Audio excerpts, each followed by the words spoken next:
சகாயம் செய்யும் நேச கர்த்தருக்கு துதியும் கனமும் உண்டாகட்டும். இந்த நாள் ஜெபிக்க வேண்டிய ஆதார வசனம் சங்கீதம் 22:11. என்னை விட்டு தூரமாகாதேயும், ஆபத்து கிட்டியிருக்கிறது, சகாயரும் இல்லை. துதிக்க சங்கீதம் 31:19. உமக்கு பயந்தவர்களுக்கும் மனுபுத்திரருக்கு முன்பாக உம்மை நம்புகிறவர்களுக்கும் நீர் உண்டு பண்ணி வைத்திருக்கிற உம்முடைய நன்மை எவ்வளவு பெரிதாயிருக்கிறது.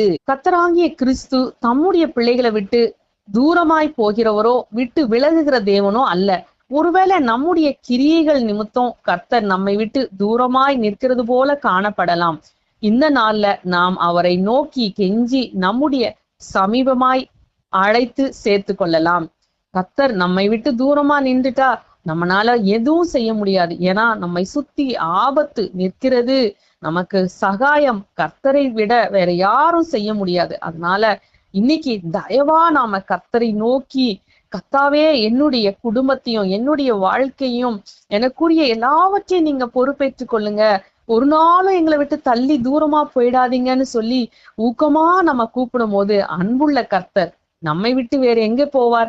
ஆகவே இந்த நாள்ல விசுவாசமா இந்த வசனத்தை வைத்து ஜெபிக்கலாம். துதிக்க வேண்டியது கர்த்தருக்கு பயந்து மனுஷருக்கு முன்பாக அவரையே நம்பி அவரையே சார்ந்து வாழ்றவங்களுக்காக கர்த்தர் அநேக நன்மைகளை உண்டு பண்ணி வைத்திருக்கிறாருன்னு வேதவசனம் சொல்லுது. எவ்வளவு நல்ல கர்த்தர் பாருங்க நமக்காக இருக்கிறார். ஆகவே அந்த நல்ல கர்த்தரை மனதார நன்றியோடு நாம் எண்ணி எண்ணி துதித்து அவரை மகிமைப்படுத்தலாம்.